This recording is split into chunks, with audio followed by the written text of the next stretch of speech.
अनंत संभव ने पूछा है, अनंत श्री, आपने पिछली बार कहा था कि दुख है जीवन में और दुख का अंत होना चाहिए।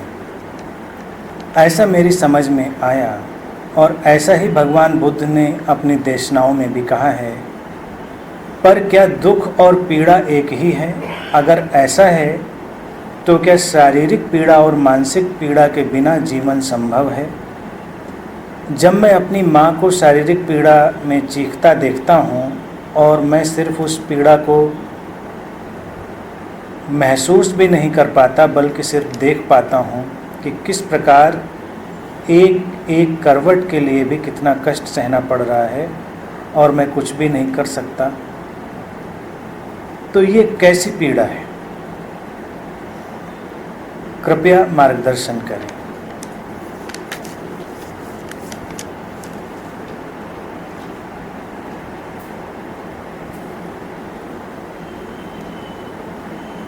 दुख और पीड़ा, इन दोनों में मूलभूत अंतर है। पीड़ा तथ्य है, फैक्ट है, और दुख तुम्हारा इंटरप्रिटेशन है, तुम्हारी व्याख्या है। परिस्थिति कैसी भी हो, तुम उसकी व्याख्या से दुख उत्पन्न करते हो। परिस्थिति में कोई दुख नहीं है। सिचुएशन जो है, जो लाइफ सिचुएशन है, उसमें किसी भी प्रकार का दुख नहीं होता। अब जैसे पीड़ा है तो ये एक फिजिकल सिचुएशन है जिसका या तो निदान संभव है या नहीं संभव है। दो ही स्थितियां हैं।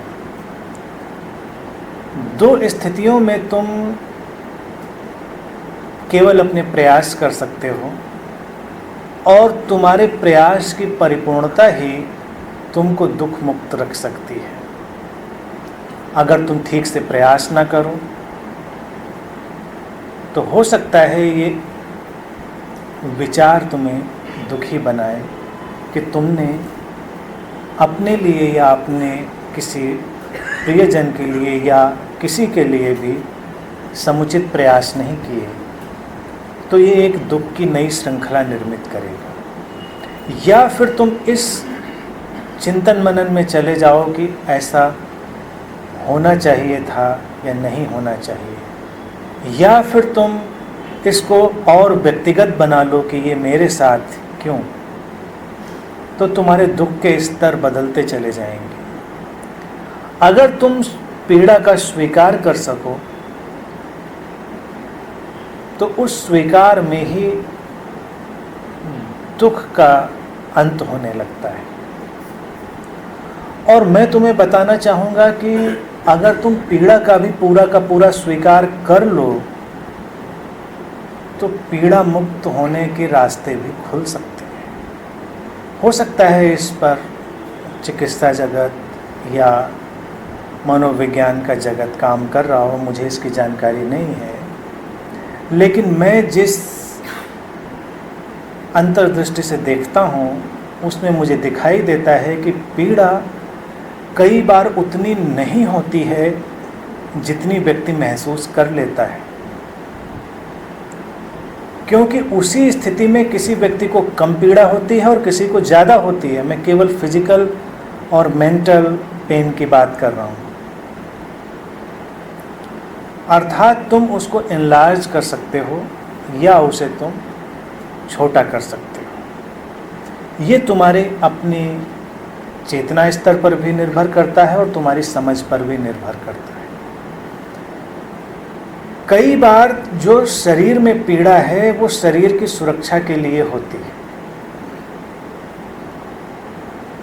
लेकिन पीड़ा के प्रति हमारा इतना विरोध है कि ऐसा बिल्कुल नहीं होना चाहिए, तो हम एक रेजिस्टेंस, एक प्रतिरोध पाल लेते हैं और जीवन में स्थितियां प्रतिरोध से ज़्यादा बिगड़ती हैं जितनी किसी और बात से। अगर मैं तुमसे कहूँ कि अपनी पीड़ा के साथ सहयोग करो, उसे स्वीकार करो और सहयोग करो, तो तुम्हें ये विचार थोड़ा सा अटपटा लगेगा कि मैं तो पीड़ा से मुक्त होना चाह रहा हूँ, मैं उसके साथ सहयोग कैसे कर सकता हूँ।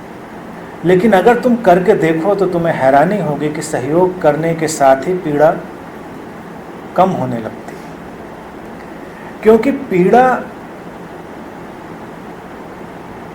एक साइकोसोमैटिक रिएक्शन,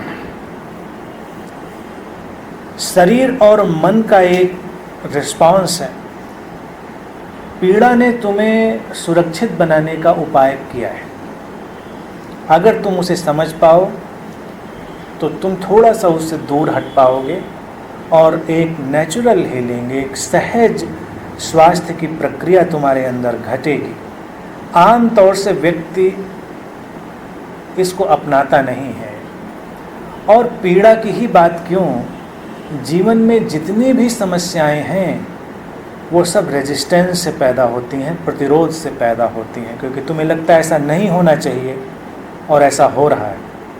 लेकिन जो हो रहा है अगर तुम उसको पूरी तरह होने दो तो तुम पाओगे कि बड़ा जादुई है सब कुछ, बड़ा मिरेकुलस है सब कुछ, कि सहयोग के साथ ही वो विदा होने लगता है। न तुम किसी सकारात्मक चिंतन में जाते हो,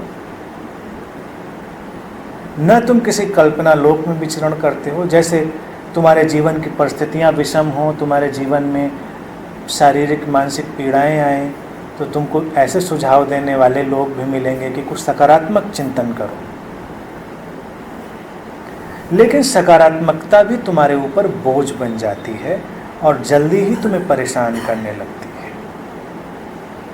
इस पर प्रारंभ में तुम्हारा ध्यान नहीं जाता है, लेकिन अगर तुम बहुत दिन तक इस सकारात्मकता को लेकर चलते रहते हो तो तुम्हारे अंदर एक नए किस्म का तनाव बन जाता है, सकारात्मक होने का तनाव। वो भी बोझ है। जैसे तुमने अपने हाथ में पत्थर उठाए हों तो वो भी बोझ है, और तुमने अपने हाथ में हीरे जवाहरात उठा लिए हों। थोड़ी देर तो अच्छा लगेगा कि बहुत अच्छा लग रहा है, लेकिन थोड़ी देर के बाद फिर वो भी बोझ बन जाएंगे। कई बार मैं देखता हूँ कि लोग जवाहरात, हीरे, सोना जितना अपने शरीर पर पहन लेते हैं, उसी वजन का अगर उनको कुछ और पहनाया जाए, लोहा या पत्थर, तो बड़ी परेशानी होने लगेगी। उनको लगेगा कि बड़ा चुभ रहा है, अनकंफर्टेबल लग रहा है। लेकिन चूँकि वो कन्विंस हैं इस बात से कि जो मैंने पहना है वो बड़ा कीमती है और बड़ा महत्वपूर्ण है, तो वो उसको बर्दाश्त करते हैं। अगर तुमको फैशन पकड़ा हो तो तुम एक से एक अनकंफर्टेबल कपड़े भी बर्दाश्त करते हो, वजनदार, एक से एक बोझिल। अब नीनाज भी मुझे कई बार कुछ साड़ियाँ या कुछ अपनी ड्रेसेस दिखाती हैं, वो 5-5 किलो 6-6 किलो की। मैं सोचता हूँ बड़ी ताज्जुब की बात है, इसे पहनकर कौन चलता है और क्यों कर चलना चाहता है 5 किलो वजन अपने ऊपर लाद कर। लेकिन चूँकि कन्विंस हैं हम कि फैशन है, अच्छा लग रहा है, दूसरे लोग देख रहे हैं, देखो कितना अच्छा काम है और ये मेरे पास नहीं है, तो बस इसी विचार से तुम चलते रह जाते हो। तो बहुत सारी पीड़ा भी तुम बर्दाश्त कर लेते हो अगर तुम कन्विंस हो। अब पियर्सिंग का फैशन चला था, अब थोड़ा कम हो गया है मुझे लगता है। मैं इस ट्रेंड से ज़्यादा वाकिफ़ नहीं हूँ, लेकिन पहले देखा था पूरे शरीर में लोग पियर्सिंग करा रहे हैं। कहीं कुछ पहनने, मैं ये नहीं कह रहा कि नहीं पहनना चाहिए, हमारे यहाँ तो एक ही हाथ पहना है लोगों ने। कुछ लोग तो पंजों से लेकर सिर तक पियर्सिंग करा लेते हैं, कष्टप्रद है, लेकिन चूँकि ट्रेंड है, फैशन है, तो उसे बर्दाश्त करते हैं। पीड़ा तो वो भी है शारीरिक, टैटू करवाने में कम पीड़ा होती है, लेकिन वो पीड़ा बर्दाश्त करते हैं क्योंकि फैशन है। तो इसलिए हर पीड़ा से तुम बचना ही चाहते हो ऐसा नहीं है, कुछ पीड़ाओं के साथ तुम सहयोग करते हो।